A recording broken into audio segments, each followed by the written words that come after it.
My dear child, stop for a moment. Just stop whatever you are doing right now. Put everything else aside, because what you are about to hear was placed in your path today on purpose, with intention, with love, and with a precision that goes far beyond anything this world could arrange on its own. This moment was not created by accident. These words were not randomly floating around hoping someone might catch them. They were meant for you, aimed at you and delivered to you at the exact moment your heart needed them most.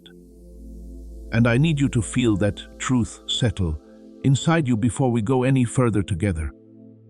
What you are about to hear carries real weight.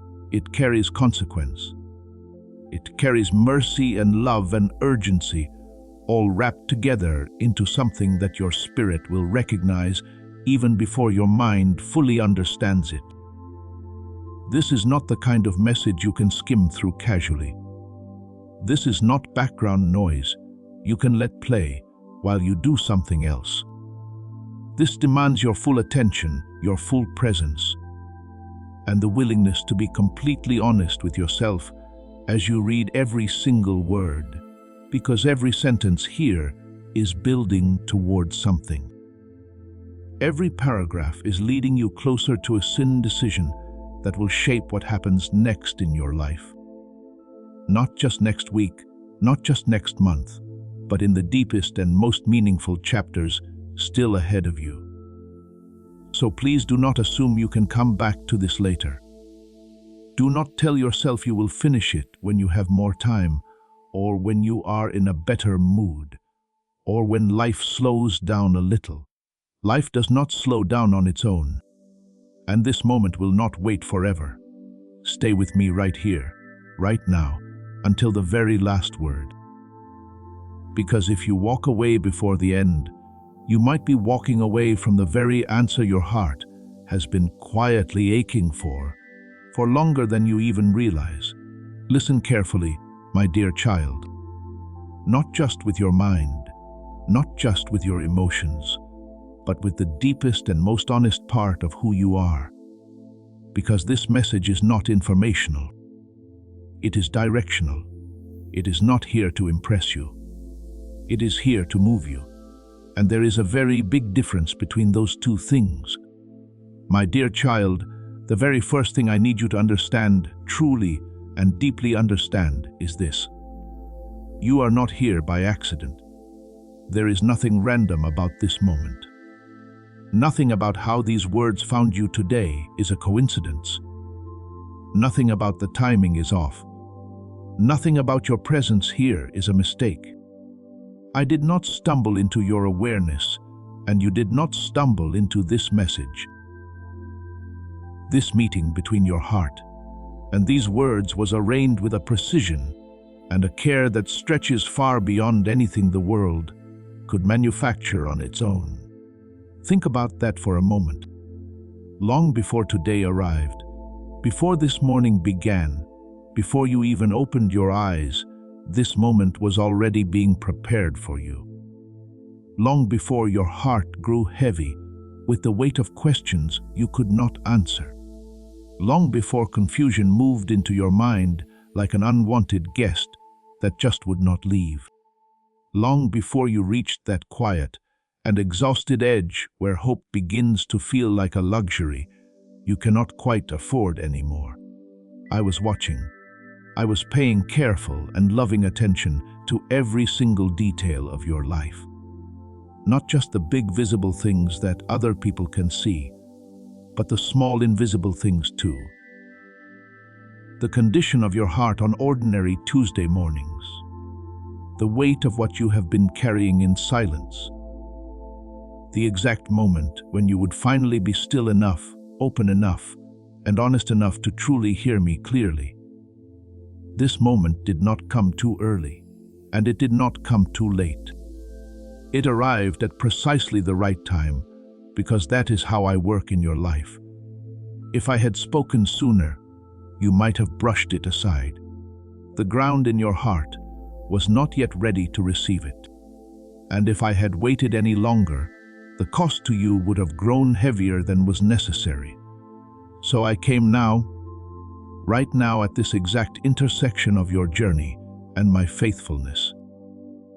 You might be sitting there, thinking that you chose to open this message today. You might think it was just a random decision, just something you happened to click on, just another thing that appeared in your day. But the truth goes much deeper than that. I drew you here. I leaned into your ordinary day. I moved through your routine, through your wandering thoughts, through the quiet restlessness you have been feeling. And I placed this directly in front of you, because I love you far too much to stay silent any longer. Every gentle nudge you felt before today was preparation for this moment. Every unanswered question was not neglect, it was alignment.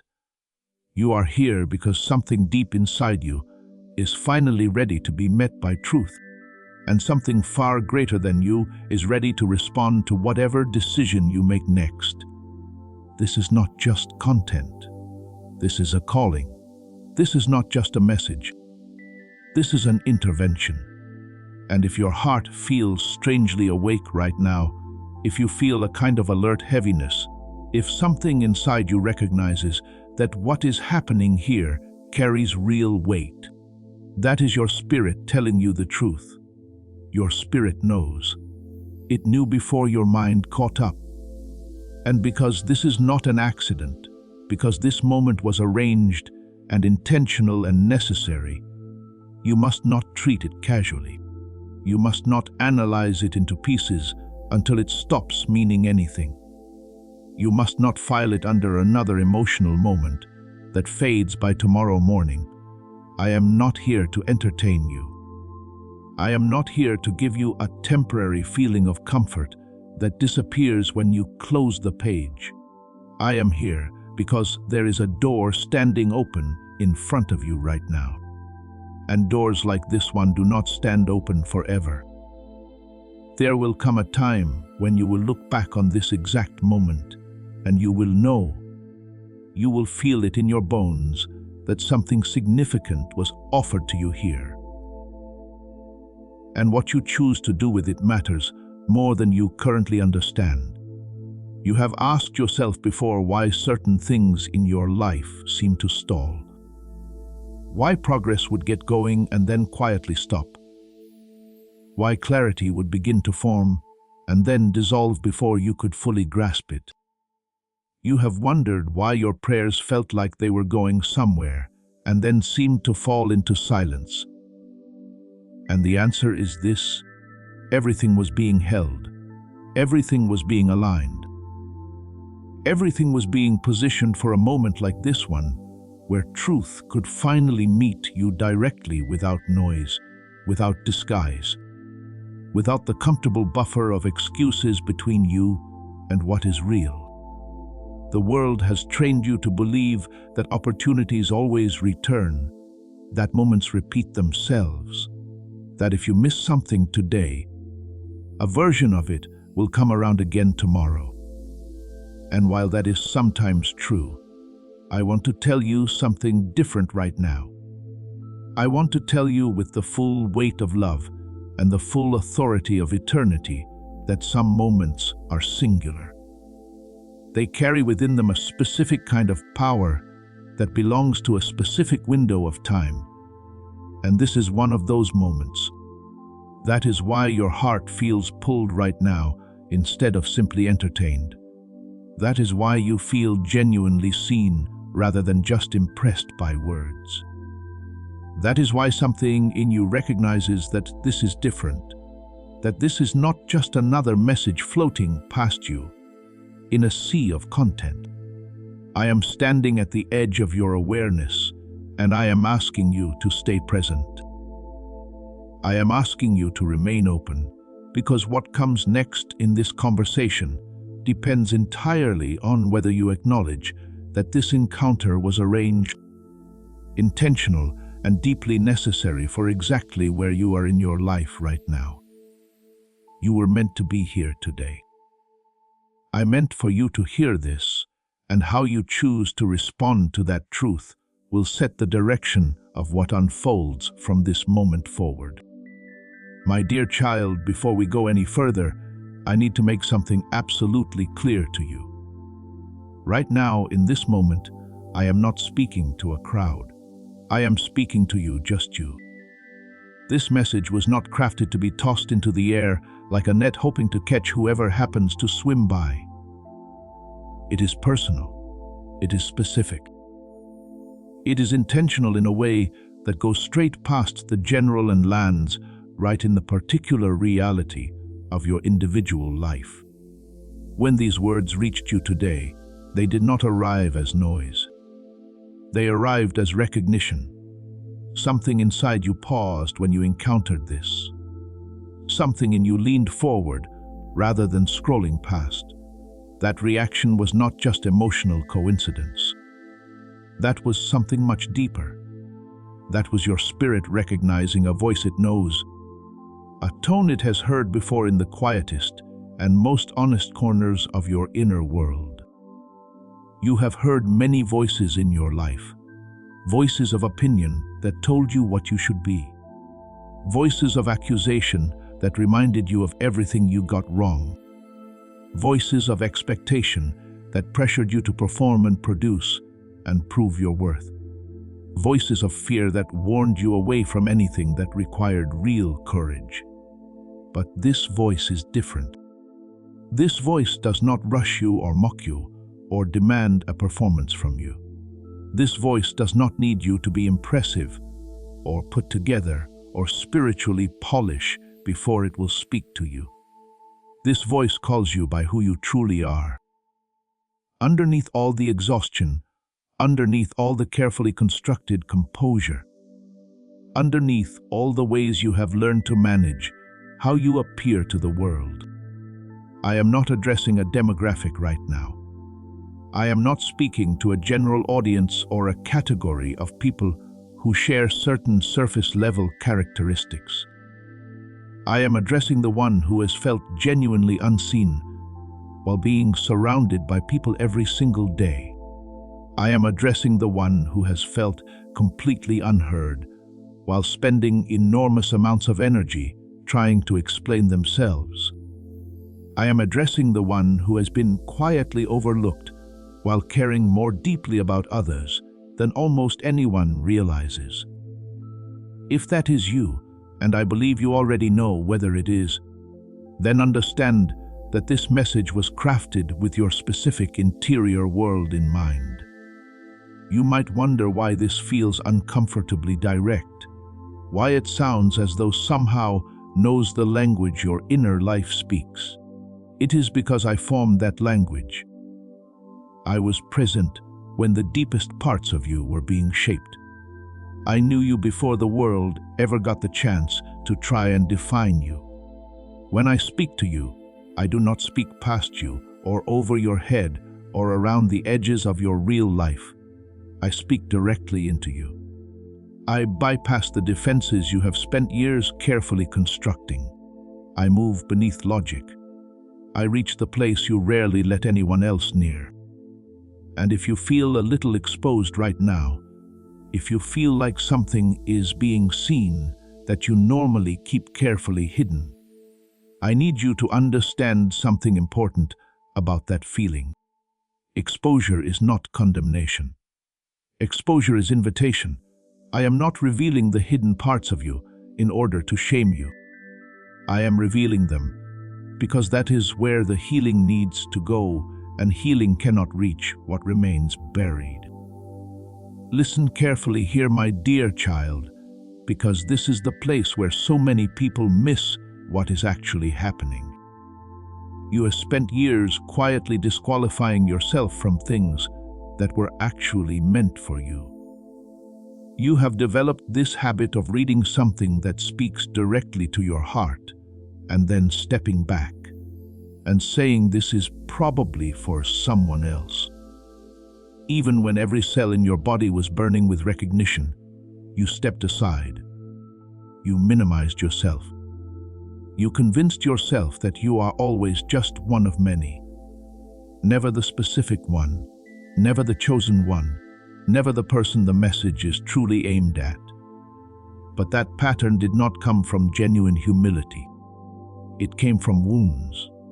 It came from experiences that taught you to make yourself smaller, to step back, to not take up too much space, to not assume that good things were specifically meant for you. And I am dismantling that lie right now in this moment with these very words. I am speaking to you singular, specific, and completely intentional. The fact that others might overhear does not dilute what is meant for you. When I speak to one, others may listen. But the weight, the timing, the precision that belongs to you. You did not arrive at this message by accident. Please know that every seed you plant in this mission will grow into a torch that shines in someone else's darkness. Giving to this work through the link in the description or the pinned comment, whether by buying a coffee, making a donation, or becoming a member of our Fi community, does not go to a channel. Your actions are supporting a divine mission to save lost souls. Heaven moves through willing voices, but it grows through hearts that are kind. This is what I say over you now. Each gift you give is like a stream of living water that flows into the life of someone who needs healing. Give, and it will be given to you is not just a verse for Jesus, it is a living promise that shapes your future. Allow me to invite you now with a simple act of faith. Come into this moment with purpose, with honesty, and with hope. The money you give today is not a donation. The act of spiritual obedience that lets your heavens open is what opens them. Let go of your seed and see what God brings back into your life. And you are not meant to leave it unchanged. I know the exact questions you have been carrying without words. I know the doubt you hide behind competence and capability. I know the deep fatigue you have learned to disguise as maturity. I know how often you say the words, "I am fine," when what you truly mean is, "I honestly do not know how much longer I can hold all of this together." That is why this does not sound generic to you. That is why it feels like it is reading the lines your life wrote in invisible ink. I am not guessing. I am addressing. I am not hoping you hear. I am making sure you do. So stay here, my dear child. Do not look around to see who else this might be for. Do not dilute this moment by imagining a crowd around you. Right now there is no crowd. There is only you and me, and the truth that needs to pass between us. The world has taught you that intimacy requires physical closeness, that being truly known requires someone to be in the same room with you. But spiritual intimacy works differently. It requires only one thing: attention. Right now, you have my full attention. Every part of me is leaning toward you. And what comes next requires you to own this moment, to receive it as yours, to stop passing it to an imaginary someone else who you have decided deserves it more. I am not calling everyone to move in this moment. I am calling you. I am not waiting for the crowd's response. I am waiting for yours. Now, before we go further, I want to ask you something. If what you are hearing is helping you, if something in these words is speaking to a part of you that rarely gets spoken to, please take a moment right now to subscribe to this channel, because there is so much more where this came from. There are more messages, more truth, more of these encounters waiting for you. And subscribing makes sure that the next time I have something important to say to you, it actually finds its way to you. So please subscribe right now and then come right back, because we are just getting started. My dear child, there was a season in your life when time felt neutral, when waiting did not seem dangerous, when delay felt harmless and even wise, when postponing a difficult decision felt like the mature and responsible thing to do. But hear me now with complete clarity and honest sobriety. Time is no longer neutral for you. Not in this season. Not at this point in your journey. It is no longer a blank open field where every option remains equally available and equally accessible. You have entered a moment where time itself carries direction, carries consequence, carries weight that it did not always carry before. Every step you take forward now matters in a way it did not always matter. And every step you choose to avoid costs more than it used to cost. This is not because I have grown impatient with you. It is not because my love has shifted or diminished. It is because you have reached a threshold in your life where remaining undecided is itself a decision, where hesitation is no longer a neutral holding pattern, where staying still is not the same as resting, it is drifting. There was a season when hesitation actually protected you, when waiting genuinely strengthened you, when taking your time was the wisest possible response to what you were facing. But that season is complete. It did its work, and now waiting will weaken you if you confuse it with wisdom. I am not rushing you toward recklessness. I am removing the comfortable illusion that nothing is happening while you stand still, because something is always happening. You are either aligning or you are drifting. You are either moving toward light or you are remaining in shadow. You are either responding or you are resisting. Neutral ground does not exist in this moment, and I know this truth unsettles you because you have survived by postponing difficult choices. You became skilled at it. You told yourself, I will deal with this later. And later felt safe because it always felt distant. But here is what you need to understand about later. Later has been quietly accumulating weight this entire time. You feel that weight now. You feel it as a low, persistent restlessness. You feel it as a kind of pressure that does not seem to have a clear external source. You feel it as the sense that something is quietly approaching, whether you feel ready for it or not. And that feeling is not anxiety, though it might feel like anxiety. It is awareness. It is your spirit recognizing that the margin available for delay has narrowed significantly. I have been patient with you in ways that go far deeper than you understand. I gave you space when you needed to heal. I loved your pauses when you needed recovery. I was gentle with your confusion when you were still learning to trust me. But patience is not the same as permanence. Mercy opens doors. It does not hold them open indefinitely. There comes a point when love itself says choose. Not because it wants to frighten you, but because it wants to preserve what can still be saved. Because it wants to protect what is still available to you. And this is that point. The cost of continued delay is no longer invisible. It is showing itself. You can see it in your awareness. You can feel it in the quiet dissatisfaction that follows you even into moments that should feel peaceful.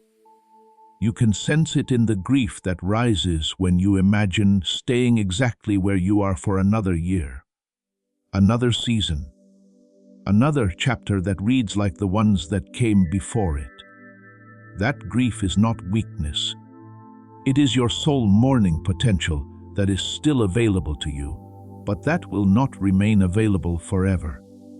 My dear child, before this season of urgency ever arrived, before any of this intensity, I came to you quietly, gently. Long before any of this felt pressing, I was already knocking at the door of your heart softly, patiently, with tremendous respect for your freedom and your process. I did not break anything down. I did not overwhelm you. I whispered. I nudged. I stirred something gentle in you. And then I waited. There were moments you could not quite explain. A subtle discomfort that appeared when everything on the surface looked perfectly fine. A quiet restlessness in the middle of an ordinary day. A strange feeling of being pulled towards something you could not name. That was me. Your thoughts that surfaced from nowhere with unusual persistence. Questions that stayed with you long after the moment passed. A scripture, a memory, a random conversation that somehow kept echoing inside you days later. That was me. I was knocking in ways that would not startle you, in ways that honored your freedom, in ways that allowed you to respond without feeling forced. I did not come loudly because I was not trying to demand entry. I came quietly because I was hoping to be welcomed. And you did hear me. Please do not tell yourself you did not. Your spirit recognized my presence even in those moments when your mind was working overtime, trying to explain it away rationally. You felt the hesitation before decisions. You rushed past anyway. You sensed the pause before paths you chose regardless. You knew somewhere beneath the noise when something was off. Even when you could not put words to the knowing, that awareness, that quiet, persistent knowing was my hand resting gently on your conscience, saying, slow down, look again, come a little closer. I have never been absent from your story. I have always been near, soft, but completely steady, persistent, but genuinely patient. But here is the thing about quiet knocking. It requires a certain kind of stillness to hear it properly. And I know how noisy your world has become. Responsibilities piled up faster than you expected. Expectations from every direction grew heavier with each passing year. Survival demanded your full and constant attention, leaving very little room for anything else. You learned to move quickly, decide fast, push through discomfort, and call all of that strength. And in that pace, in that noise, my quiet voice became easy to postpone. Not rejected, just kept waiting. You told yourself you would respond when things calmed down, when clarity arrived on its own, when you had more energy, when you felt more spiritually prepared, more ready, more certain of what you were hearing. And I allowed that for a time because you were healing, because you needed gentleness more than pressure. But here is something you need to understand about postponement. When it is practiced long enough, it begins to reshape the heart from the inside. What was once sensitivity gradually dulls into familiarity. What once stirred real conviction softens slowly into background noise. Not because I stopped knocking, but because the door grows thicker with every delay. You did not mean to ignore me. You simply grew accustomed to the knock without opening the door. And now that quiet, gentle knocking has brought us to this moment where my silence would no longer be an act of love toward you.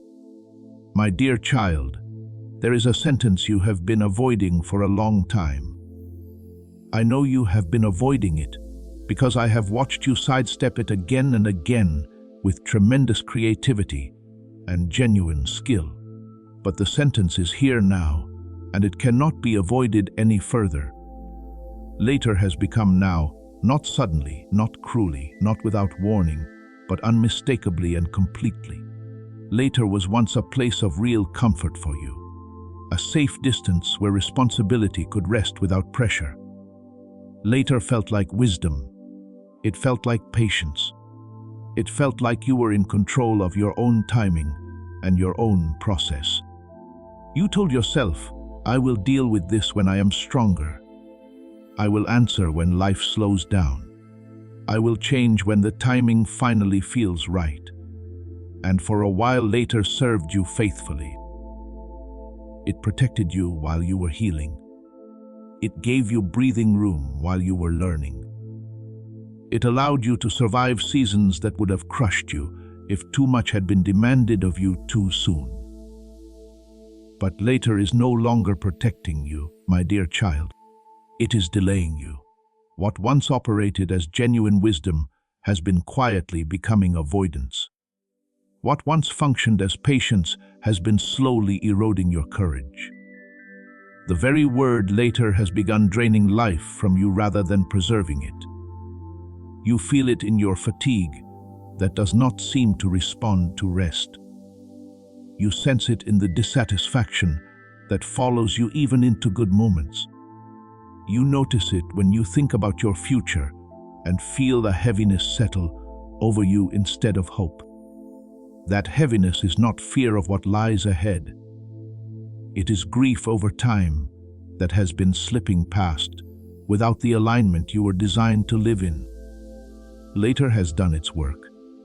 It served its purpose in the seasons when it was appropriate, and now it must release you. I am not shaming you for the time you took. My dear child, I want to be very clear about that. I am not disappointed that you needed space. I measure growth and progress differently than the world does. I count endurance. I recognize survival. I honor the weight you have been carrying in silence for far longer than anyone around you has realized. But there comes a moment when compassion must speak plainly rather than softly, because plain speech is the more loving choice. And this is that moment. The things you postponed are no longer waiting quietly in some distant room. They are present. They are gently but firmly pressing against your spirit. You feel it when you wake up in the morning. You hear it in the thoughts you push to the side. You sense it in the growing awareness that staying the same is costing you more than changing ever would. This is not about rushing into chaos or forcing yourself into something before you are genuinely ready. This is about stepping into alignment. You are not being asked to fix everything today. You are being asked to stop pretending that there will always be a better time, that someday is a real place you will eventually arrive at if you just wait long enough.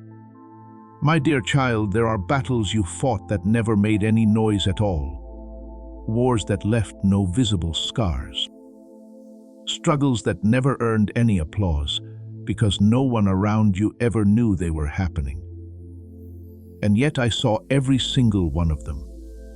I saw you smile when your chest felt so tight it was hard to breathe properly. I saw you keep going when stopping would have been easier and far more understandable than anyone would have judged you for. As this awakening grows inside you, know that helping with this mission is not a joke. It is a sign from God. You can support this work through the link in the description or the pinned comment, whether by buying a coffee, making a donation, or becoming a member of our Ko-Fi community. By doing so, you become part of Jesus' plan to save souls who are still stuck in fog. Every seed turns into light that fights against darkness.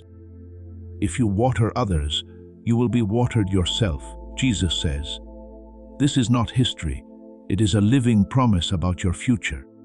Come into this moment with faith and a plan. What God has already planned for your life can be unlocked through your giving. I saw the nights when you lay awake in the dark replaying conversations you never had the courage to finish, turning over decisions you were afraid to make, trying to find words for grief that did not quite have a name yet. I saw the mornings when you got up anyway, when your body moved through the motions of the day, while your soul felt like it was dragging itself through something heavy and thick. When responsibility demanded that you show up, even though hope felt thin and distant. You learned to fight quietly. You learned to carry pain internally in a way that looked like composure from the outside. You learned to manage your hurt so skillfully and so consistently that people around you regularly mistook your endurance for ease. They assumed that because you were functioning, you must be fine. They assumed that because you did not show the wound, it must not be deep. But do not confuse invisibility with insignificance.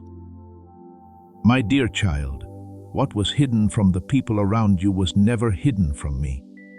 Every tear you chose to hold back rather than release in front of others. Every breath you steadied through sheer willpower. Every moment you swallowed pain instead of letting it out because you decided the situation did not allow for it. I counted every single one. I recorded them. I honored them. I held them with the reverence they deserved, even when no one else knew they existed. The world celebrates visible victories, the loud wins that look good in photographs and translate easily into stories people can admire.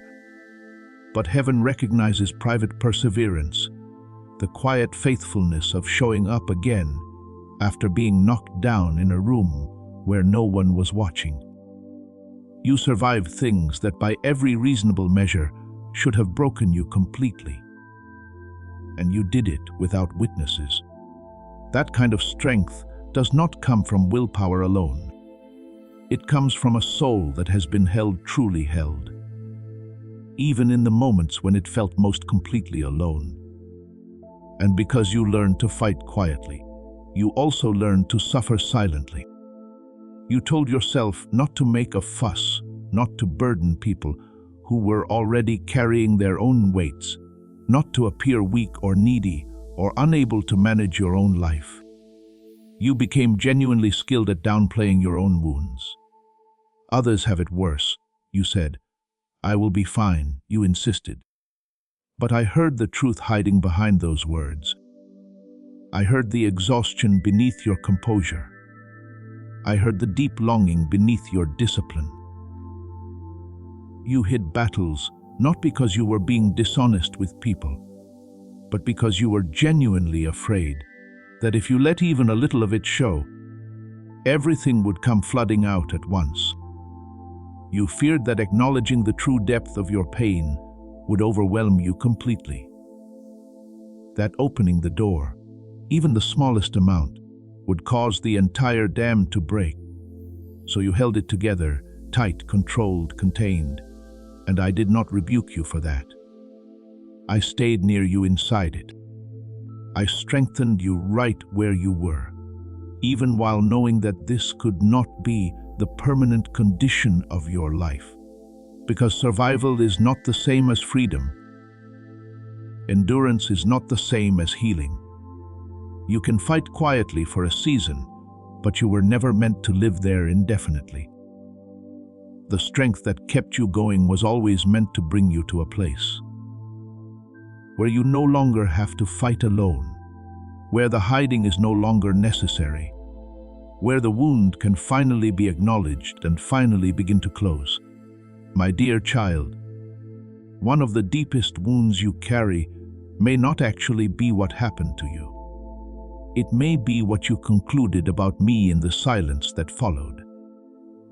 When you prayed and heard nothing back, when you waited with genuine faith and nothing seemed to shift, when you cried out from the most honest place inside you and the heavens felt closed, sealed, distant in a way that felt personal. In those seasons, you began to wonder things you were afraid to say out loud, even to yourself. Did I do something wrong? Did I miss my moment? Has he given up on me? And because silence stretches the imagination in uncomfortable directions, your mind began filling the gaps with fear. You mistook my stillness for distance. You interpreted my restraint as disinterest. You heard my quiet as absence. But hear me now with everything that I am. I was never absent, not for a single moment.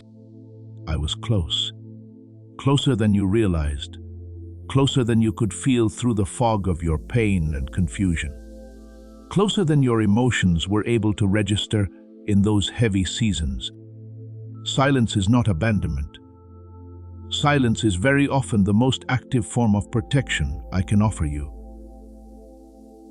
There were things I did not allow you to hear yet, because hearing them too early would have crushed something in you. that needed more time to become strong enough to hold what was coming. There were answers I withheld not to frustrate you, but because receiving them prematurely would have sent you down a path that would have cost you far more than the waiting did. My silence was never empty. It was full of restraint and care and perfect timing. Full of the kind of love that knows when speaking would hurt more than staying quiet. I was not ignoring you. I was guarding you. I was standing between you and things you could not yet see. But silence tests the heart in profound ways. It exposes what we truly believe when all the reassurance has been removed, and we are left with just ourselves and our faith in the dark. And in that silence, you kept showing up anyway. You prayed even when it felt completely pointless. You hoped even when hope felt naive and even slightly foolish. You stayed even when leaving would have been so much easier. And no one who knew your situation would have blamed you for going. You thought you were doing all of that alone. You were not. Every single time you chose to stay, I was strengthening your roots in places no one could see. Building something in you that did not need constant, visible proof to remain standing. My dear child, I need you to see something clearly now that you may have missed before. Delay was used against you. Not every delay in your life, but the strategic ones. The ones that stretch just long enough to exhaust your hope without quite finishing it off. The ones that went on just far enough to make you genuinely question your own strength and your own worth. The ones that did not break you all at once, but slowly, quietly. Persistently wore you down over time in ways you barely noticed until one day you looked up and realized you were operating at a fraction of the capacity and the fire you once had. The enemy did not need to destroy you outright. He only ever needed to tire you out. He watched your patience carefully. He studied your endurance with great attention. He counted how many times you chose faith. When the outcome was completely unclear, when you had no evidence, when you were running on nothing but the memory of what you once believed. And when he realized he could not stop you with sudden disaster, he shifted tactics entirely. He leaned into time. He leaned into waiting. He leaned into the slow, grinding repetition of circumstances that never seemed to quite resolve. He whispered, "Nothing is changing." While I was working beneath the surface, he murmured, "You have already waited too long while you were still being strengthened in hidden places." Wariness is a subtle weapon. It does not arrive with flags and announcements. It creeps in slowly, disguising itself as maturity, as realism, as the wisdom of lowered expectations. Before you realized what was happening, you began to confuse exhaustion with truth. You started calling fatigue wisdom. You started calling numbness peace. You told yourself you were fine, and you almost believed it, but your joy had thinned. Your anticipation had dulled to something barely recognizable. Your prayers had grown quieter. Not because you stopped believing, but because believing had started to cost you more energy than you felt you had available. And yet, even in that weariness, you did not quit. You adapted. You adjusted. You found ways to keep moving forward. Even when it was slower, even when it was heavier, even when it felt far less hopeful than it once did. That is why you are still here. That is not a small thing. That is everything. But surviving is not the same as thriving, my dear child. Enduring is not the same as living fully alive. And the enemy's plan was never to end you. It was to reduce you, to shrink your expectations down to the size of what felt safe, to narrow your prayers to only what seemed realistic, to convince you slowly and almost imperceptibly that this is simply as good as it gets. He wanted you to settle into a version of life where faith existed but fire was gone, where belief remained but boldness had quietly faded into the background, where you stayed upright but stopped looking ahead with any real anticipation. And that is where weariness becomes genuinely dangerous, not because it is sin, but because it steals vision. It makes you cautious where you were once courageous. It convinces you to protect yourself from disappointment by expecting less. And I will not allow that to be the final word over your life. So hear this now, my dear child, with authority and with genuine restoration. Whereas does not disqualify you from anything I have planned for you. It simply reveals the length of the battle you have survived. You are not weak because you are tired. You are tired because you have been strong for an extraordinarily long time. And I am exposing the tactic that tried to reduce you precisely so it can no longer operate in the comfortable shadows of your unawareness. The delay did not mean defeat. The waiting did not mean denial. The silence did not mean I had gone anywhere. It meant resistance was present because something valuable was close to breaking through.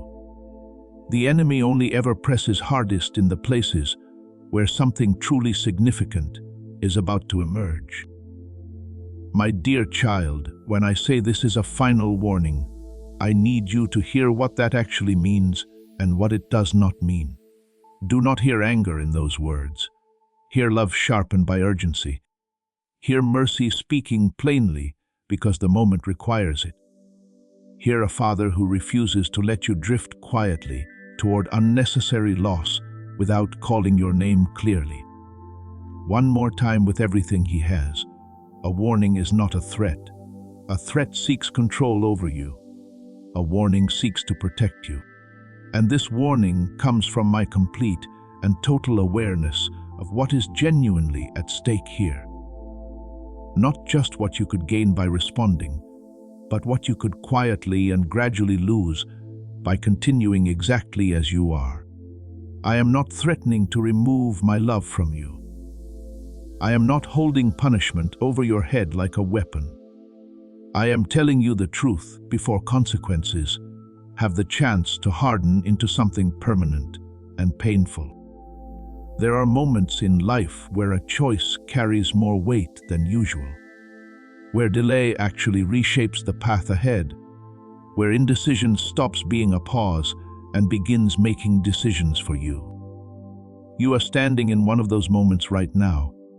That is not drama. That is discernment. That is not manipulation. That is mercy speaking clearly before the window narrows further. I would genuinely rather unsettle you with honest truth than comfort you smoothly into a complacency that costs you everything. I know part of you resists this kind of language. You have seen urgency misused before. You have seen fear-based pressure dressed up in spiritual clothes and presented as love. But look at what I am actually saying. I am not demanding blind obedience from you. I am inviting a conscious and informed response. I am not rushing you toward chaos. I am urging you away from the kind of stagnation that has been quietly draining your life. A threat says, do this, or else I will hurt you.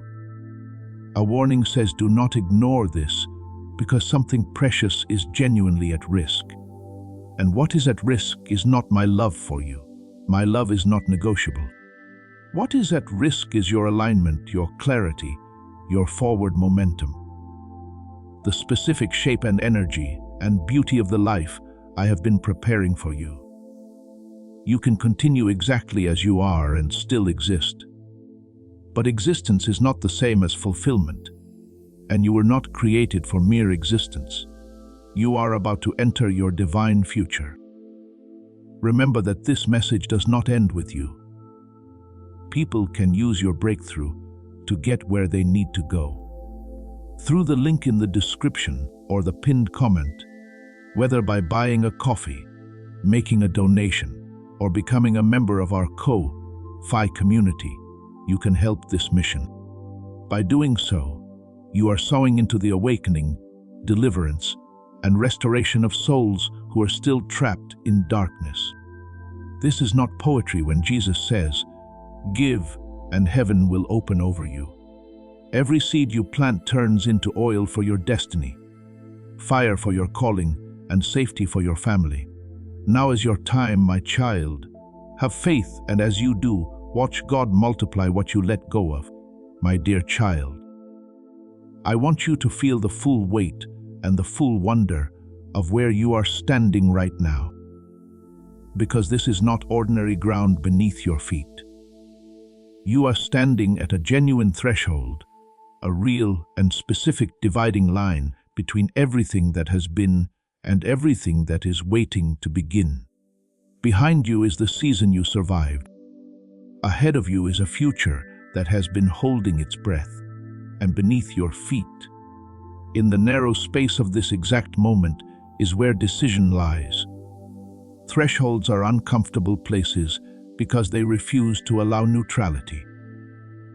You cannot fully rest in what is behind you anymore, and you cannot yet see everything that lies ahead. You feel exposed here, suspended between the familiar and the faithful, between what you know and what you are being called toward. That is why your heart feels restless at this threshold. That is why the past keeps pulling at you with familiar arms, while the future keeps calling you with an unfamiliar voice. That tension is not a sign that something is wrong. It is a sign that something real is happening. Thresholds amplify everything. They magnify doubt. They intensify fear and hope at the same time. They make the past look kinder than it actually was, and the future look scarier than it actually is. And that is why so many people turn back from thresholds. Not because the future ahead of them was wrong, but because the threshold itself felt too vulnerable, too exposed, too uncertain. But hear me, my dear child, thresholds are sacred ground. They are where transformation begins. They are where identity shifts in ways that cannot be undone. They are where the old version of you loosens its grip on your life, just enough for the new version to step forward into the light. Do not rush through this moment, but do not retreat from it either.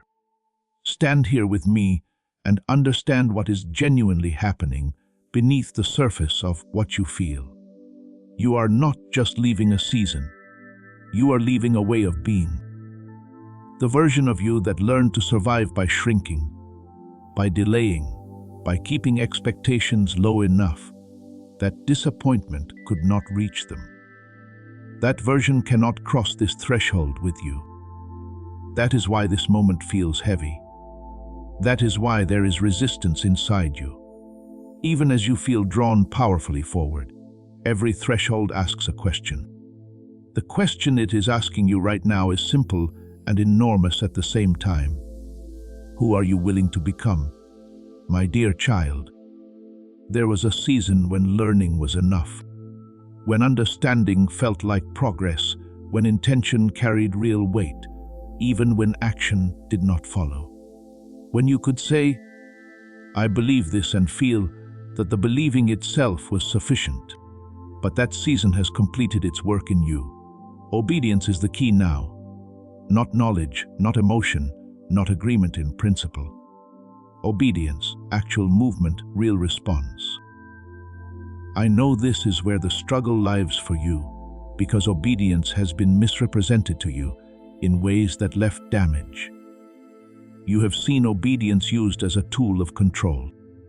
You have seen it framed as the erasure of self, the surrender of your own mind, blind submission to authority that did not always deserve it, and those experiences left marks. But what I am calling you into is something entirely different from all of that. I am not asking you to switch off your mind. I am not asking you to abandon your discernment. I am not asking you to become someone who follows without thinking or moves without wisdom.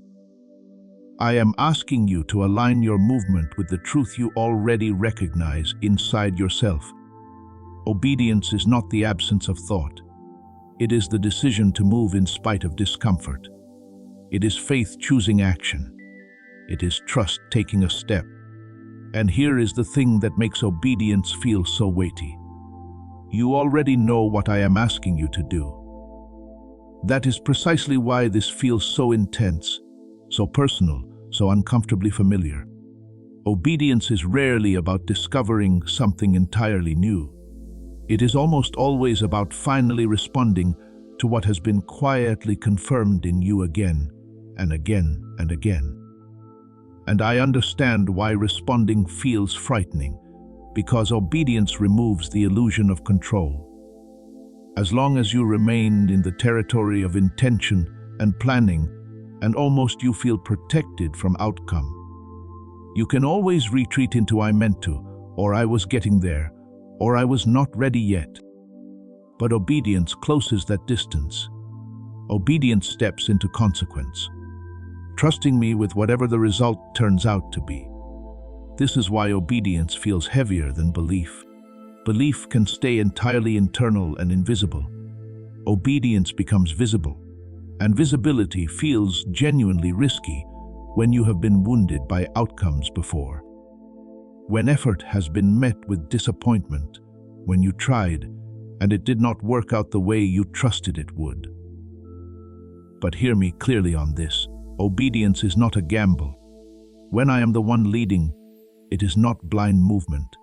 It is responsive movement. It is you saying, "I trust you more than I trust my fear." And that trust always produces life. My dear child, I need you to hear this truth slowly and let it settle in the places where resistance lives. What you ignore right now will not simply return the same way later. Not because I am cruel or punishing or withdrawing myself from you, but because time reshapes everything it touches. Opportunities age. Sensitivity dulls with repeated exposure and repeated resistance. Windows narrow. There are moments in life that come clothed in gentleness, offering themselves softly, asking only to be received with honesty and courage. When those moments are ignored, they do not vanish entirely, but they change in character. They return heavier, louder, more costly. The invitation becomes a lesson. The gentle prompting becomes a pressing consequence. You have lived long enough to know this pattern from experience. You have seen conversations that were once easy become deeply strained because they were postponed far too long. You have felt the ache of thinking, "I should have listened, then," when listening would have been so much simpler. I am not telling you this to burden you with guilt. I am telling you because wisdom speaks before the loss arrives, not after. This moment right now is light compared to what it will become if it is continually and repeatedly resisted. You may be tempted to reassure yourself with the thought that if something is truly meant for you, it will simply come back around. And there is some truth in that. But what is meant for you may not always come back in its current gentle form. Some things return as consequence rather than invitation. Some lessons repeat with sharper edges when they were not honored the first or second or third time they appeared. I have been gracious with you, my dear child. I have spoken patiently. I have allowed the same truth to arrive in multiple forms so that you could recognize it without having to be afraid of it. But repetition without response is not infinite. And every time truth is ignored, the heart trains itself just a little more easily to resist it the next time. My dear child, there are entire chapters of your life that you will never fully understand this side of eternity. Not because they were meaningless or random or the result of my inattention, but because I was protecting you from information and from outcomes that you were not yet equipped to carry. There were dangers you never encountered, because I redirected you before you reached them quietly, without announcement, without any fanfare. There were losses that felt genuinely devastating in their moment, but that spared you from wounds that would have gone so much deeper and lasted so much longer. There were relationships that ended in ways that confused and hurt you. There were doors that closed when you were leaning all your weight on them. There were plans that fell apart at the last possible moment when everything had seemed to be coming together. And in those moments, you questioned me. You wondered why I would allow disappointment to arrive when you were already barely keeping your head above water. You wondered why I would remove something that looked like hope, when you were holding on to it so tightly and so desperately. But hear me now with the clarity that only love can carry. You were spared more than you lost in those seasons. You grieve what you could see and what you could feel. You never saw what I turned away from you. You mourned the closed door without seeing the collapse that would have followed if it had remained open. I shielded you not because you were fragile and incapable, but because you were precious and worth protecting. Protection from the outside looks deceptively like deprivation. It feels like rejection. It sounds like silence.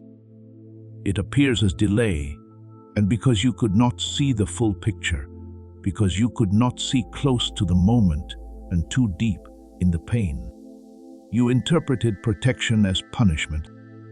You concluded that I had turned away from you, when in reality, I had simply stepped between you and something that would have cost you far more than the disappointment of the closed door ever did. And now, with all of this, with everything that has been revealed in this long and honest conversation between us, I want to close by speaking something directly into the deepest place of your heart. My dear child, because this is the lie that must be completely uprooted before you take another step forward. You are not too broken. You are not too damaged. You are not too inconsistent or too complicated or too far gone. You have not missed your chance. You have not failed too many times to be considered again. You are not simply meant to manage life at a reduced capacity and be grateful for survival while quietly abandoning any real hope for transformation. This lie has been whispering to you for years in the most subtle and convincing ways. It did not announce itself loudly. It insinuated. It suggested quietly that others were chosen, but you had somehow been passed over.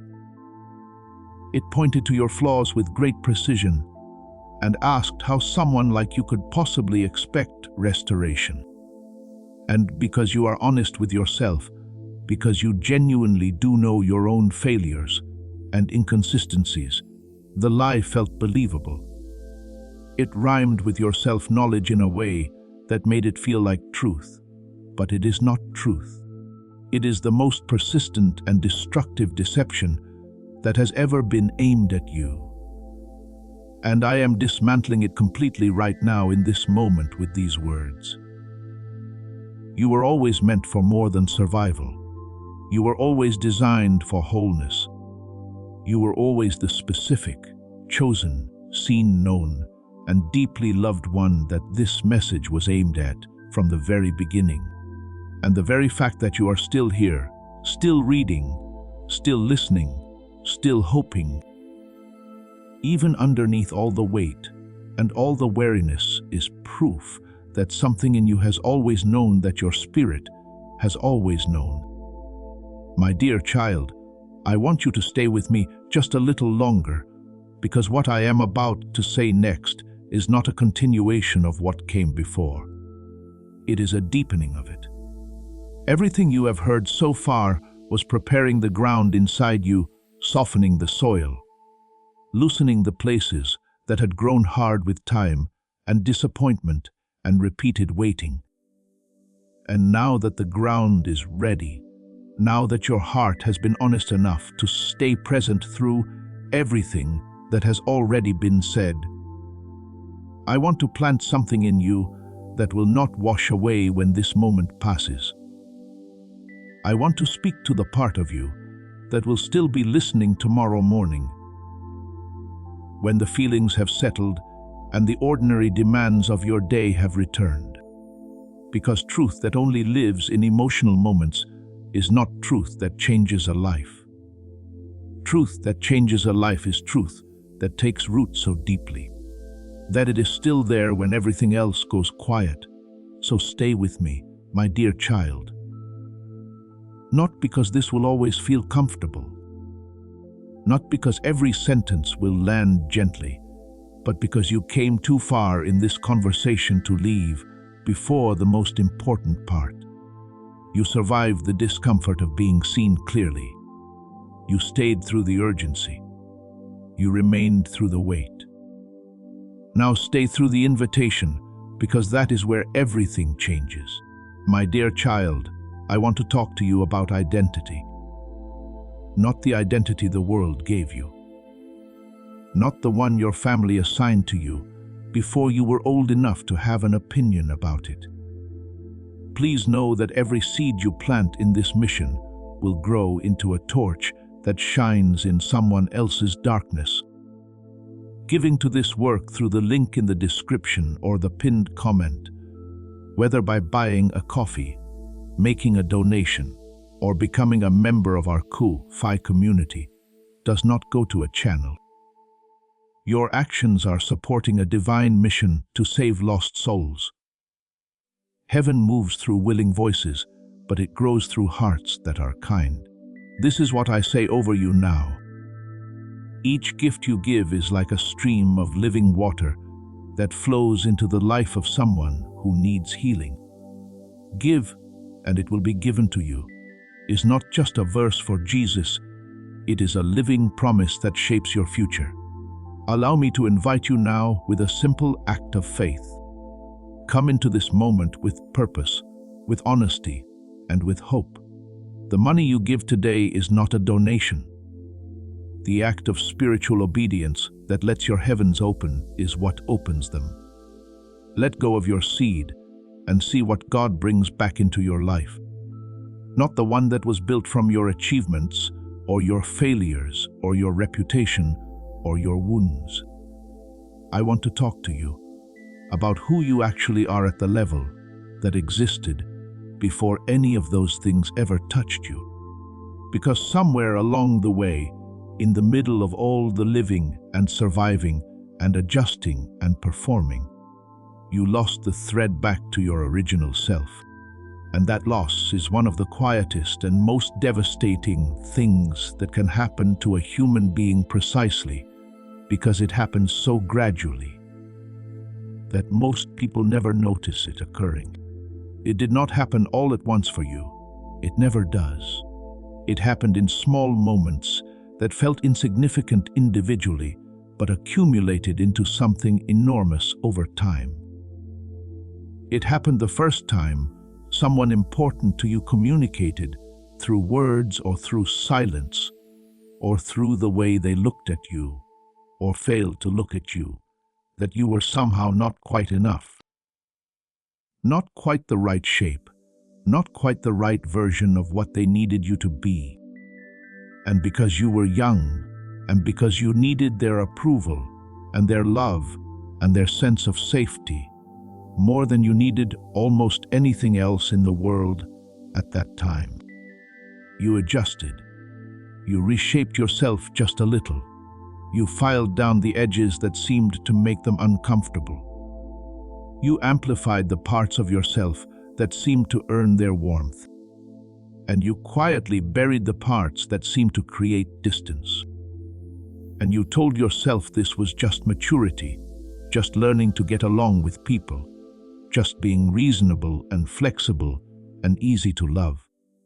But underneath that story, something else was happening. You were learning that who you naturally were was not quite acceptable. You were absorbing the belief that the real you the unedited, unrehearsed. Genuinely, you version of yourself was somehow too much or not enough, or simply wrong in ways that needed to be corrected. And you carried that belief forward into every relationship, every opportunity, every new chapter of your life. You brought it with you like invisible luggage that you did not even know you were carrying, because you had been carrying it for so long. It had started to feel like part of your body. That is the weight I want to lift from you today, my dear child. Not by telling you to simply think more positively about yourself, or to repeat affirmations in a mirror every morning, but by telling you the truth about who you were before any of that reshaping ever began. Before the adjustments, before the performances, before you learned which parts of yourself were safe to show and which parts needed to stay hidden. I want to tell you who you are at the level I see you from. You are not an accident of biology or circumstance. You are not the sum of your worst decisions. You are not defined by the seasons when you fell short of your own standards, or the moments when you failed the people who were counting on you. You are not permanently shaped by what was done to you, or said about you, or withheld from you. You are a specific and irreplaceable expression of something that has never existed before in all of human history, and will never exist again after you are gone. There is a combination of qualities, perspectives, gifts, instincts, and capacities living inside you that is completely unique to you. And the world does not have a category for it yet, because the world only creates categories for what it has already seen. You are something it has not fully seen yet. That is not arrogance. That is simply the truth about how I create. I do not duplicate. I do not produce replicas. Every single person I bring into existence carries something that is genuinely new. And you, my dear child, carry something that the people around you have caught glimpses of. Something that has made them lean toward you in certain moments and wonder what it is about you that feels different, feels true, feels like something they cannot quite name, but recognize as real. You have probably dismissed those moments. You have probably deflected the recognition, changed the subject, minimized what was being reflected back to you, because you learned a long time ago that being seen fully was not safe, that standing in your full identity invited criticism or jealousy or expectations you could not sustain. But I am telling you now that the hiding has cost you more than the exposure ever would have. The energy required to manage how much of yourself you allow to be visible, to constantly calibrate how much is too much and how much is not enough, to monitor yourself in real time across every relationship and every room you enter. That energy was meant for something else entirely. It was meant for creating, for loving, for building, for pursuing the specific purpose that your specific combination of gifts was designed to serve.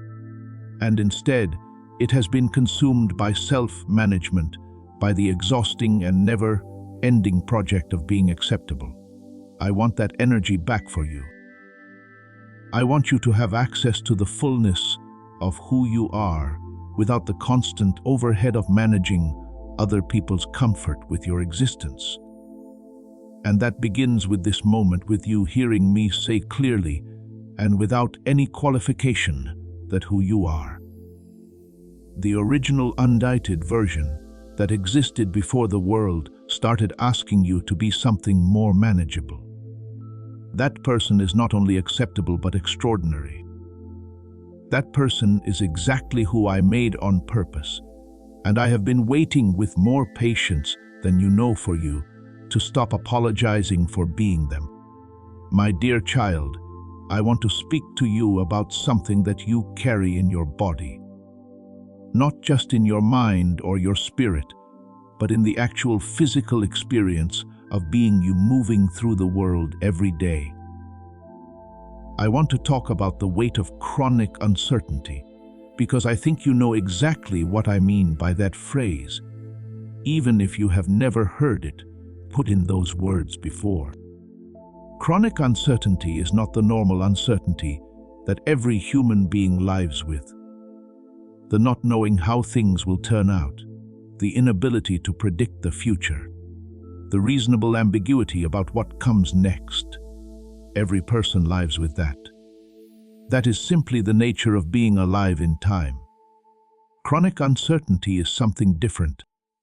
It is the uncertainty that has become a permanent background condition of your inner life.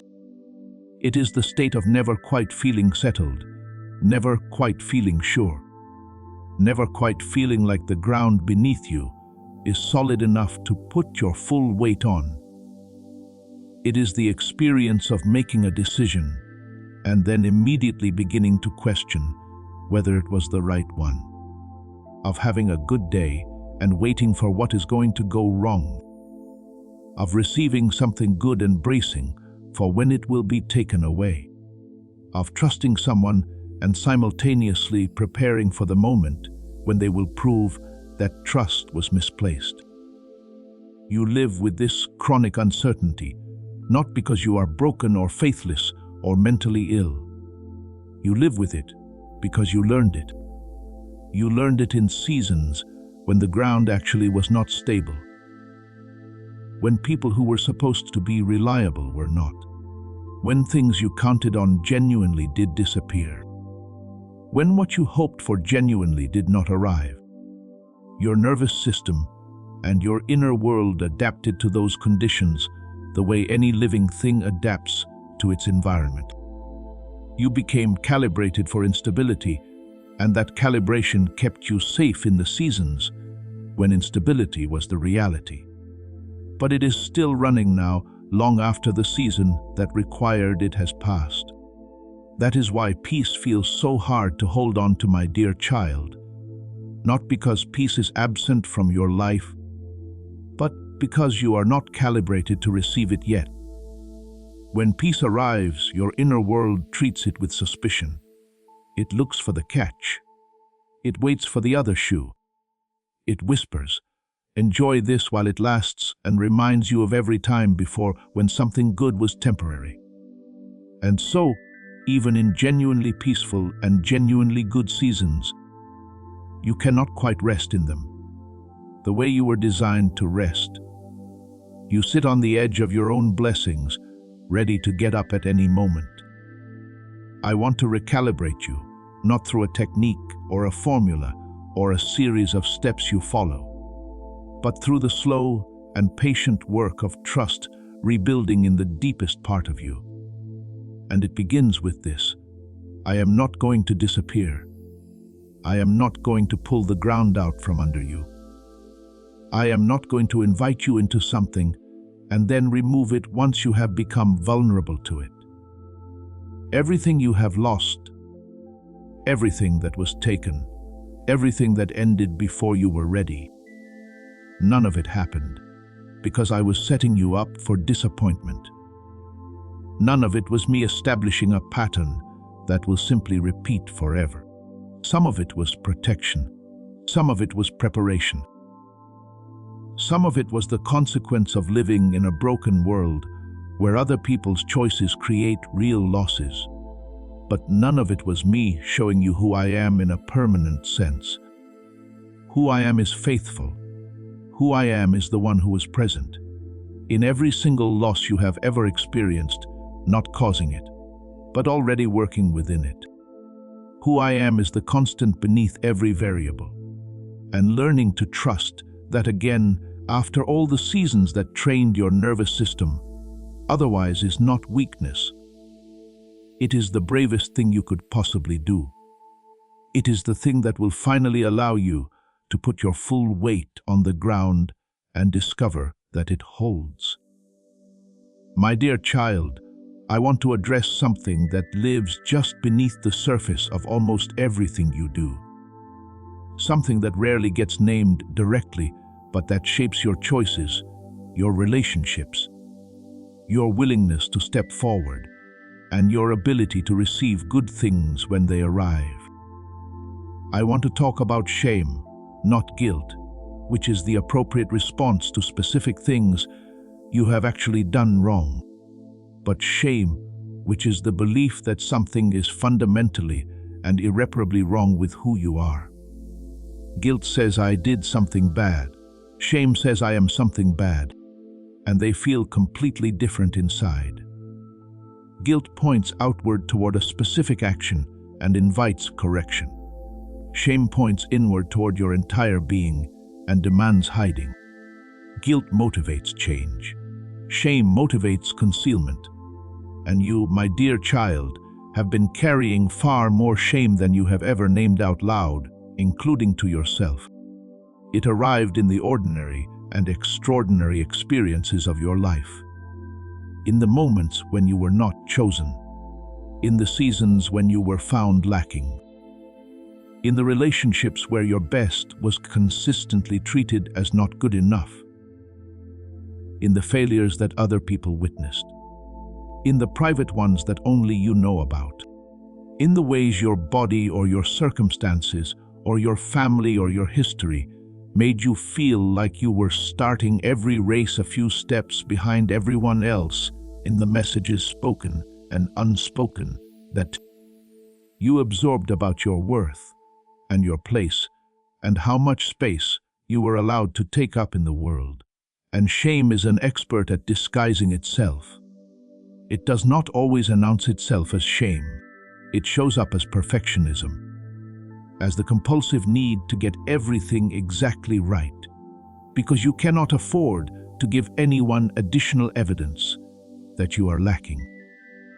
It shows up as overachievement, as the exhausting project of proving through performance that you are worth something.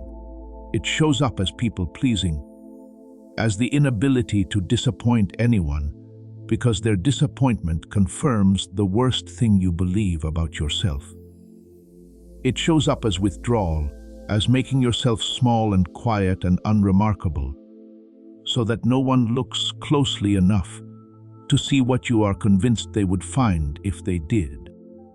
You have become so skilled at managing shame that most of the time you do not even consciously experience it as shame anymore.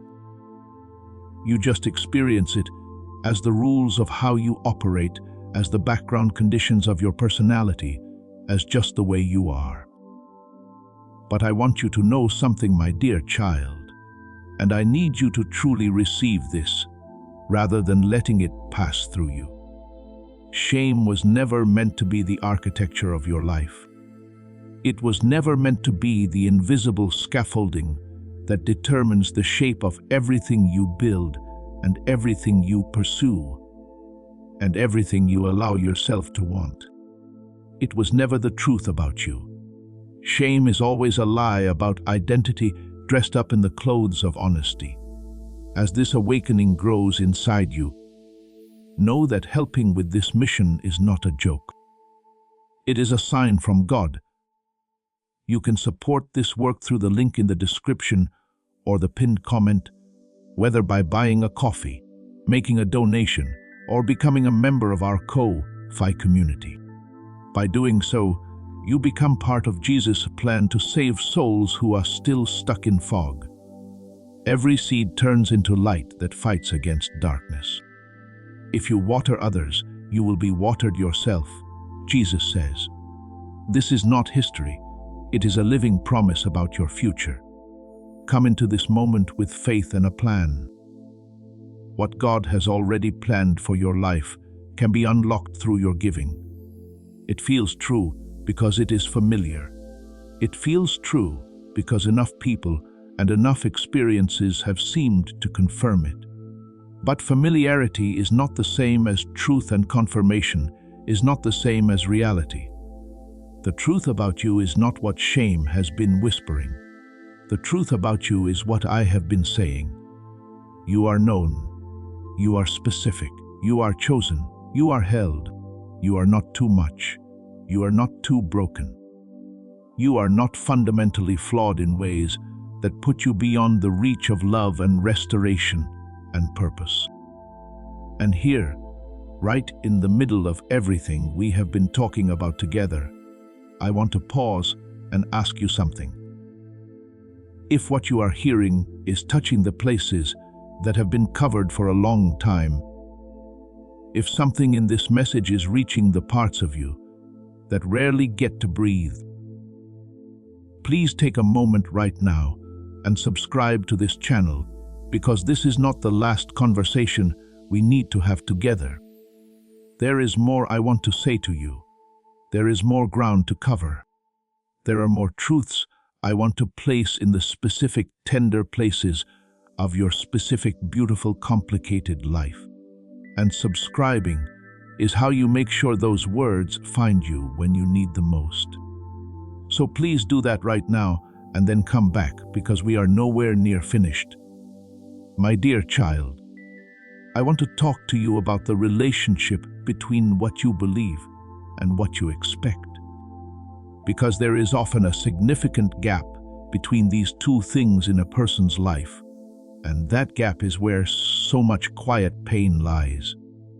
You believe certain things with your mind. You have the theology, the language, the framework, the understanding. You can articulate the truth. You can recognize it when you see it. You can even help other people find their way back to it when they are lost.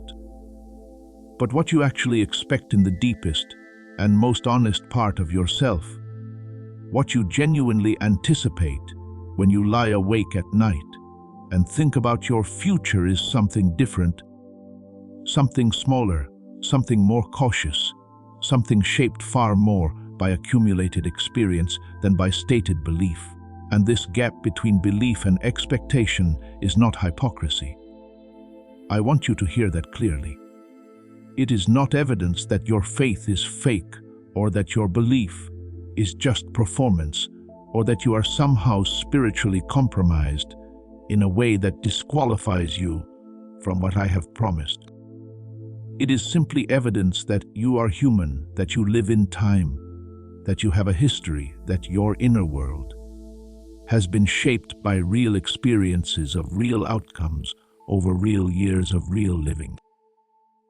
But the gap is also where the enemy does some of his most effective work, because he does not need to attack your beliefs directly. He does not need to convince you that I am not real, or that my word is not true, or that restoration is impossible in principle. He only needs to maintain the quiet, persistent whisper that while all of that may be true for others, the specific version of it that applies to your specific life is more modest, more limited, more realistic than the full version. He specializes in the personal exception. He says, yes, that is true, but not quite for you. Yes, that happens, but probably not in your situation. Yes, healing is possible, but your wounds are a little different, a little more complicated, a little less straightforward than the cases where that kind of healing actually occurs. And because that whisper is so personal, because it is calibrated so precisely to your specific history and your specific doubts, it bypasses the defenses of your theological knowledge entirely. You know the truth in your head, but in your gut, in the place where actual hope or actual hopelessness lies, the exception has taken root. And you have been operating from that exception for longer than you have realized. I want to close that gap, my dear child. Not by giving you more information to add to what you already know intellectually, but by speaking something directly into the expectation level of your inner life. Not to your mind, but to your gut. Not to your theology, but to your hope. And what I want to say is this: the exception is a lie. There is no modified, limited version of my faithfulness that applies to you and not to others. There is no fine print that reduces what I am willing to do in your life compared to someone else's. There is no category of person for whom my love is theoretically present but practically unavailable. You are not the exception to grace. You are not the edge case that falls outside the range of what restoration looks like when it is fully expressed. What I have done for others, I am doing for you. What I have promised in my word, I am promising to you specifically. What you have read and known and believed in the general sense, that is yours in the particular personal, specific sense too. The gap between your belief and your expectation is not evidence of your limitation.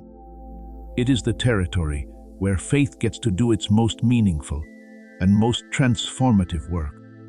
And I am inviting you into that territory now, not to struggle more, but to believe more specifically, more personally, more in the direction of your own name and your own story and your own future, my dear. Let me speak to you about what it means to actually receive something, because I think this is another place where you have developed a significant and largely invisible problem without ever quite naming it as such.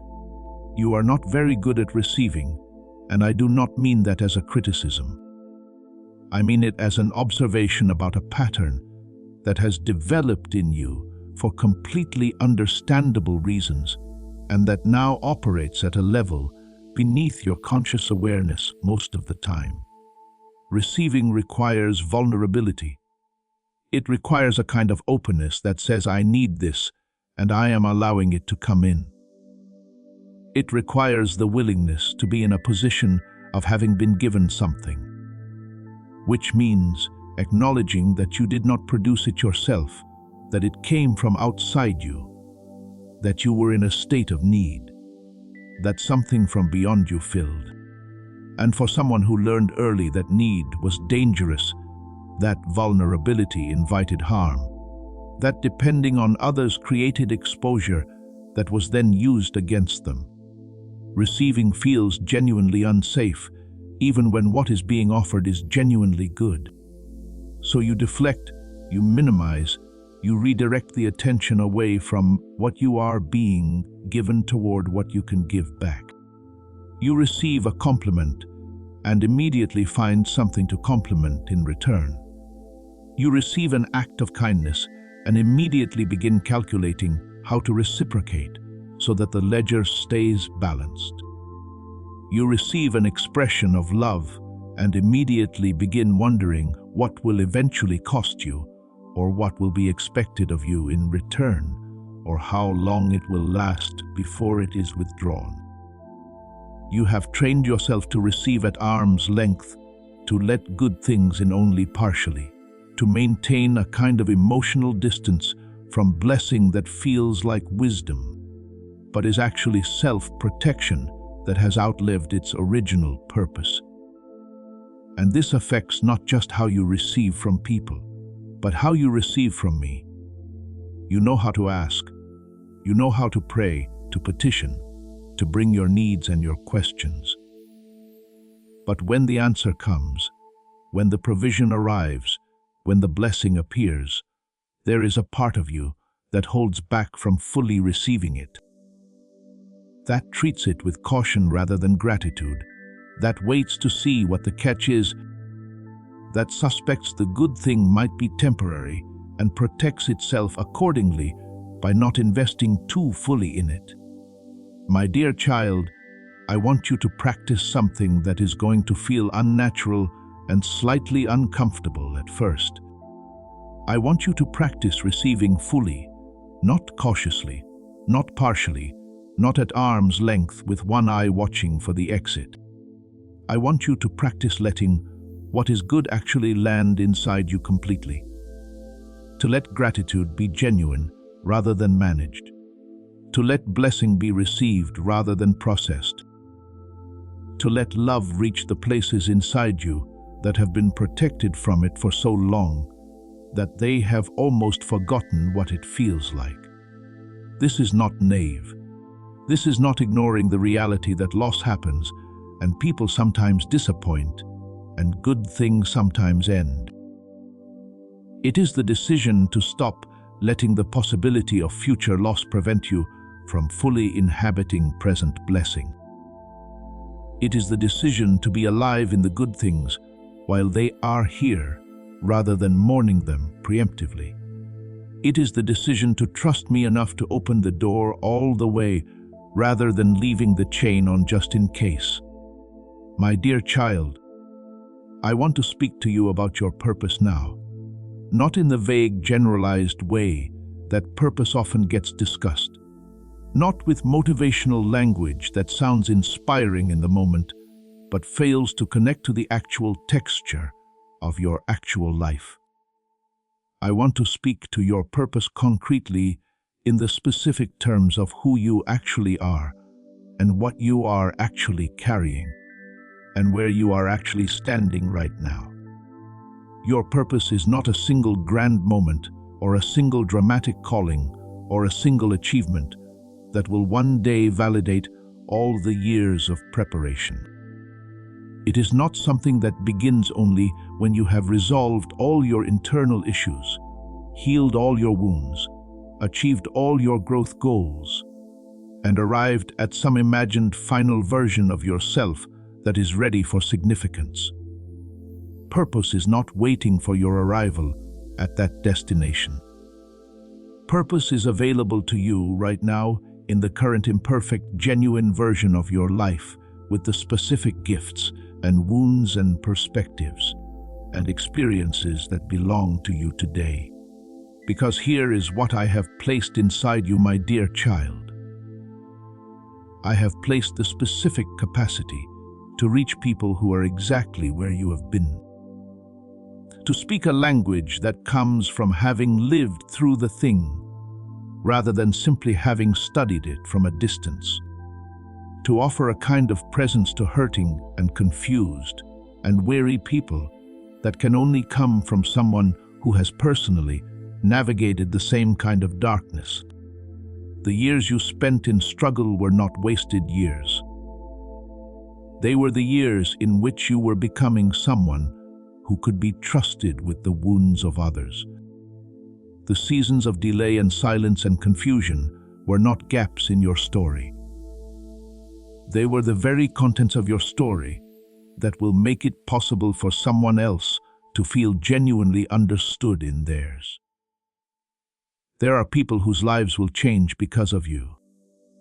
Not because of a performance or a polished presentation or a version of yourself that has everything figured out, but because of your honesty, because of your willingness to say, I went through something like what you are going through, and I am still here, and here is what I found in the middle of it. That is not a small thing. That is not a secondary purpose. That is the kind of purpose that changes the actual direction of actual human lives in permanent and irreversible ways. And I need you to stop treating it as though it is available only to someone more qualified, more healed, more together, more spiritually advanced, more confident, more certain. The people who need what you carry are not looking for someone perfect. They are looking for someone real. They are looking for someone who will not speak to them from a position of having everything figured out, but will instead sit beside them in the difficulty and say, I know this place. I have been here, and there is a way through. You are that person for someone, for several someones actually. People who are waiting right now in their own silence and their own confusion and their own late nights of unanswered questions for the specific voice and the specific story and the specific presence that only you can bring. And every day you continue to believe that you are not yet ready, not yet qualified. Not yet enough is another day those people wait for something only you can provide. My dear child, I want to address one more thing before we reach the end of this conversation together. I want to talk about the fear of starting over because I think this is one of the quietest and most powerful barriers between you and the forward movement I have been calling you toward throughout everything we have talked about. The fear of starting over is not really fear of new beginnings. It is the fear of what starting over seems to say about everything that came before. Starting over feels like an admission that the time already spent was wasted, that the years already invested were lost, that the effort already given produced nothing worth keeping. You are about to enter your divine future. Remember that this message does not end with you. People can use your breakthrough to get where they need to go through the link in the description or the pinned comment. Whether by buying a coffee, making a donation, or becoming a member of our Ko-Fi community, you can help this mission. By doing so, you are sowing into the awakening, deliverance, and restoration of souls who are still trapped in darkness. This is not poetry when Jesus says, "Give, and heaven will open over you." Every seed you plant turns into oil for your destiny, fire for your calling, and safety for your family. Now is your time, my child. Have faith, and as you do, watch God multiply what you let go of. And that fear, the fear of having wasted time and energy and hope on something that did not pan out, is one of the most paralyzing forces a human being can experience. So you stay, not because staying serves you, not because the current situation is genuinely good or genuinely aligned with who you are and what you were made for, but because leaving feels like writing off the years you already gave. Because starting fresh feels like conceding defeat. Because beginning again feels like being back at the beginning. And you cannot imagine going back to the beginning after everything you have been through to get this far. But hear me on this, my dear child, because this matters enormously. Starting over is not going back to the beginning. It is never the same as going back to the beginning. When you start over after genuine experience, after real living, after seasons of growth and pain and learning and surviving, you do not start from zero. You start from everything you are now. You bring with you every lesson, every hard-won piece of wisdom, every scar that taught you something, every season that built something in you that did not exist before you went through it. That is not starting from zero. That is starting from everything. The years behind you were not wasted. Even if the specific thing you invested them in did not produce the outcome you hoped for. Because you were not only investing in the outcome, you were being formed. You were being shaped. You were accumulating something that outcomes alone cannot give you and outcomes alone cannot take away. And everything you have been formed into through everything you have walked through. That is what you bring into whatever comes next. That is what starting over actually looks like for someone who has genuinely lived. It looks like beginning something new from a position of depth that simply did not exist at the actual beginning. So do not let the fear of what starting over seems to say about the past keep you from the future. That is being held out to you right now. The past was not wasted. It was preparation, and starting is not surrender. It is wisdom applied to a new chapter, with everything the previous chapters taught you carried forward. My dear child, we have covered an enormous amount of ground together. In this conversation, we have talked about identity and shame and chronic uncertainty, and the gap between belief and expectation, and the difficulty of receiving and purpose, and the fear of starting over, and all of it. Every single part of it has been leading somewhere specific. It has been leading to this moment. The moment where everything that has been said meets the question of what you are going to do with it. Because truth received but not acted upon does not change a life. Truth heard but not honored gradually fades into the same category as all the other things you once felt strongly about that eventually return to the background. And I do not want that for you, my dear child. I have not spoken all of this into your heart for it to become another emotional experience that slowly dissolves into the ordinary texture of your days. I have spoken it because action is possible. Change is available. The next chapter is real, and you are more ready for it than you have been willing to believe. So here is what I am asking of you as we approach the end of this conversation. I am asking you to make one honest decision, not 20 decisions, not a comprehensive life overhaul starting tomorrow morning. Just one honest decision in the direction of what you know is true. One step toward the thing you have been called toward and have been finding reasons to delay. One conversation you have been avoiding. One door you have been standing in front of without crossing the threshold.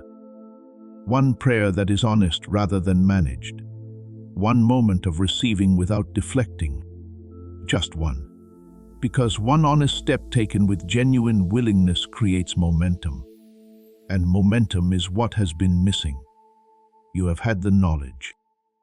You have had the desire. You have had the awareness. What you have been lacking is the decision to move. And I am telling you now that the decision to move even imperfectly, even uncertainly, even with fear still present in your body as you take the step, is the decision that changes everything. I am not leaving you after this conversation ends. I will be present in the step. I will be faithful in the movement. I will meet your willingness with more grace than you expect. The ground ahead is prepared. The way is opened. And the one who has kept you through everything that came before will keep you through everything that comes next. You were made for more than you have been living, and more is available to you right now. Take the step, my dear child. Take the step. My dear child, let me speak the closing words of this message with everything that I am. Because these are the words I most need you to carry with you. When you walk away from here today, you survived every season you thought would finish you. Every night that felt permanent gave way to a morning you did not expect.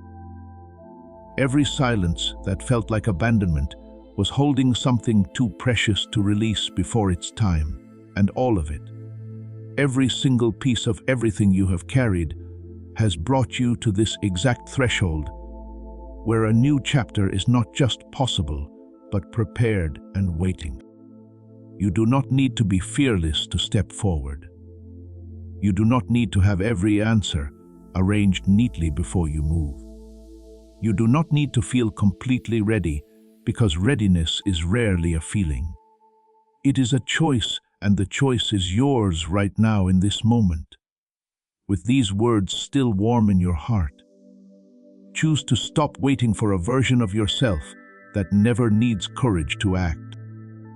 Choose to stop postponing the life that has your name already written on it. Choose to walk through this threshold, not because the path ahead is fully visible, but because the one who goes before you has never once led you somewhere his protection could not reach. I have watched over you through everything. I have been faithful in the silence and present, in the waiting and closer than breath, in every moment you felt most alone. And I am telling you now with complete certainty that what is ahead of you is worth every difficult step it will take to get there. You are not behind. You are not disqualified. You are not the exception to grace. You are exactly who I made you to be. Arriving exactly when you were meant to arrive at a threshold that was built specifically for you to cross. So lift your eyes, my dear child. Take the step. The ground ahead is prepared, and I will be with you in every single moment of what comes next.